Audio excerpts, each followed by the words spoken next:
Hey, I'm catiewahwah and you're watching The Record Review. Hey, it's been a while. I am so sorry about that. How have you guys been? I actually fractured my ankle in October, so I was kind of hobbling around on crutches for a while. Couldn't really get to the whole lighting thing, was a bit awkward. And so I had to take a break from making videos. But I'm back for the new year, and I thought that a great way to start off would be with a little rundown of the January releases that I am most excited for. So here they are. First up, it's Ghost Culture's self-titled debut. Always right, never strange. Ghost Culture is kind of electronic, a bit pop. He's a very visually and aurally interesting artist. I think he made his first round of tracks just using a synth and a sequencer in his bedroom. His music is not what you expect from electronic. It's truly going back to that analog 80s electronic music. So he's got a lot of that depth of great analog tracks, and also his vocals are kind of ethereal. He kind of reminds me of New Order and Depeche Mode, so if you're looking for a great new electronic artist, definitely check out Ghost Culture. Next up, Pixies are re-releasing Doolittle for its 25th anniversary.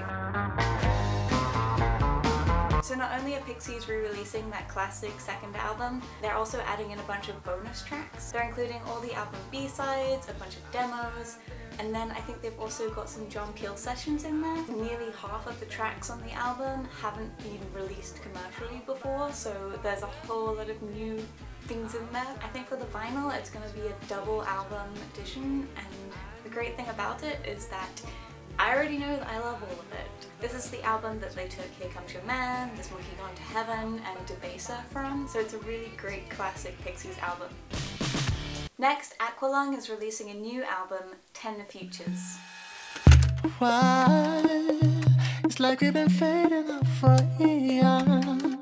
So this is Aqualung, aka Matt Hales' first release since 2010, and he's completely changed, like completely changed from what you probably remember of Aqualung. So Hales moved from London to California, and he's been working a lot with other artists on their music. Basically, the idea that you have of Aqualung, of those classic tracks like Strange and Beautiful, just they're gone. Which is not to say that 10 Futures is not something to be excited about. Hales is featuring a lot of guest vocalists and co-writers, including people like Mikky, Ekko, and this album is just very experimental. It plays about with sound, it tells stories kind of around what sound can do.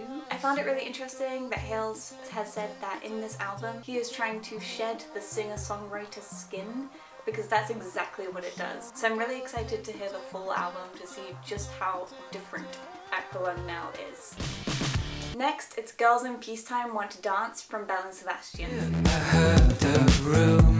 So this is their 9th album. I kind of can and can't believe that they've released that many albums. It's also their first release since 2010, so again, some artists who have been away for a while and they're coming back with an awesome new sound, but they sound a lot more like classic Belle and Sebastian on this album. So there's a really cool limited edition box set. The cover art has already got me a bit obsessed with it because they've got this really weird special effects makeup. What they've released so far has their trademark quirky beats and those lyrics that dig a little bit darker than you think they're going to go, which is something that I've always loved about Belle and Sebastian. There's a mix of those classic upbeat and more muted indie tracks, and I also hear that they've been working with a hip-hop producer on this album, so I'm really interested to see how that's affected their sound.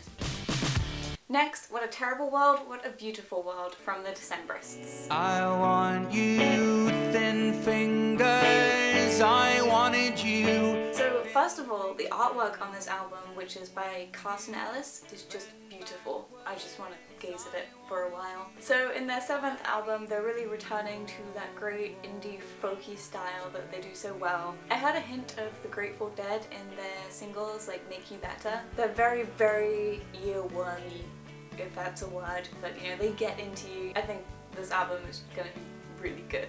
Get excited. Next up, it's Lupe Fiasco's 5th album, TETSUO and Youth. So in 2012, Lupe Fiasco actually said that he was retiring from hip-hop, but apparently he's not.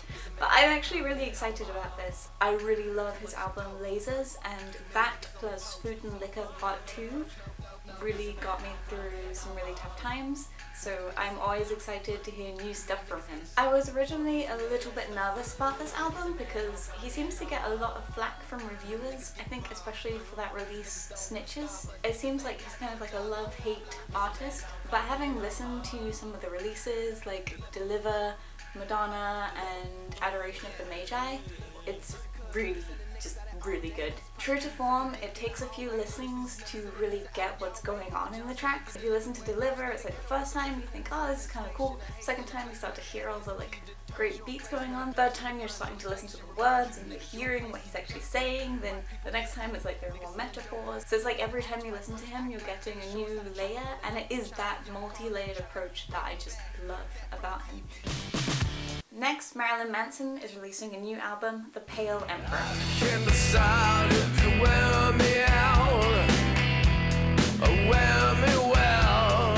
So I feel like Marilyn Manson is great enough that you just expect him to be good. Whatever he releases is going to be really well made, really well constructed. But what I'm really especially excited about this album for is that there's a real tie-in with the TV show Sons of Anarchy. So the show creator Kurt Sutter actually wrote a song that Manson sang the vocals on.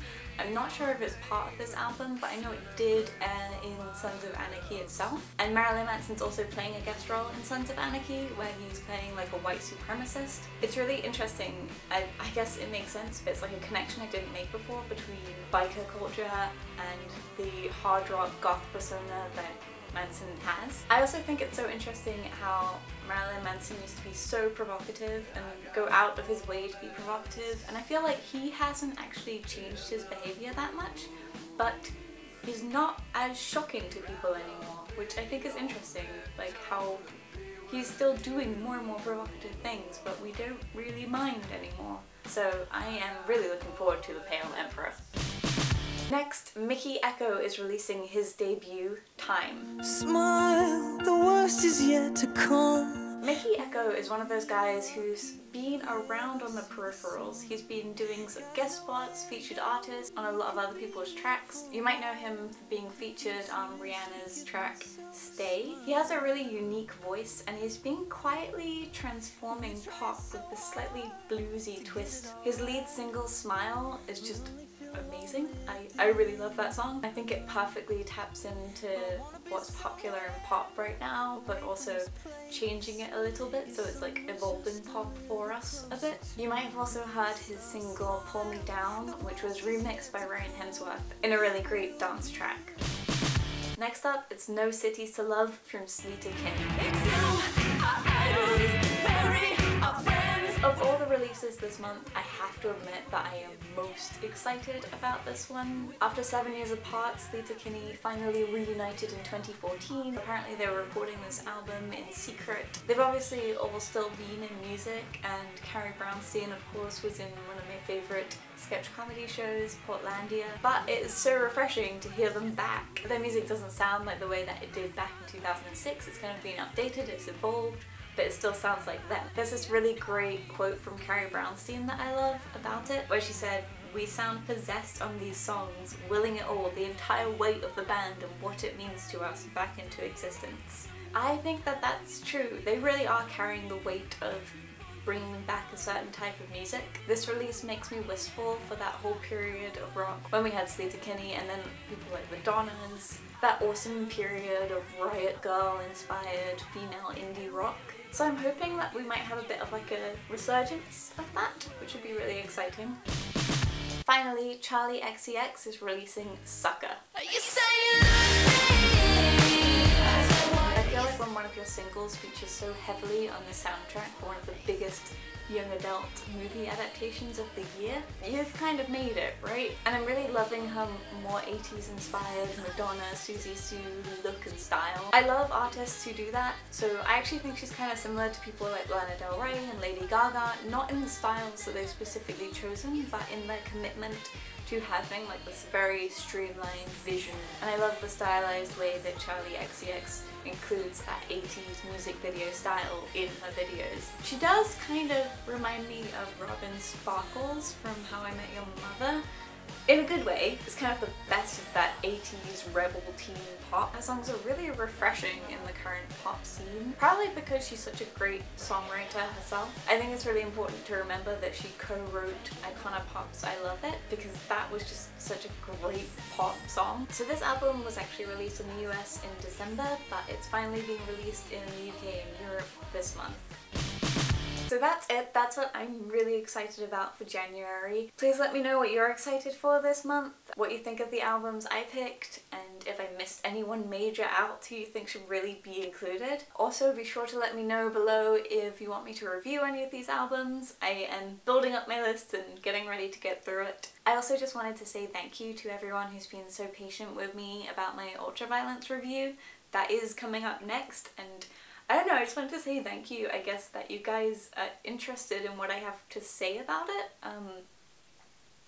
That's really awesome. Thank you. That is coming. I want it to be good though now, like I really want it to be something that is good enough to share with you guys. So yeah, that's coming up next. Also, if you're not already subscribed and you would like to see more of my videos, be sure to subscribe. And if you'd like to listen to the tracks that I talked about in this video in full, this month I've done something a bit different and I've put together a YouTube playlist for you guys. So if you hang around to the end of the video, then there'll be a link to that. And if you are already on that playlist somehow, then just sit back and wait for the next video to play. But otherwise, thank you so much for watching, and I will see you in my next video. Bye!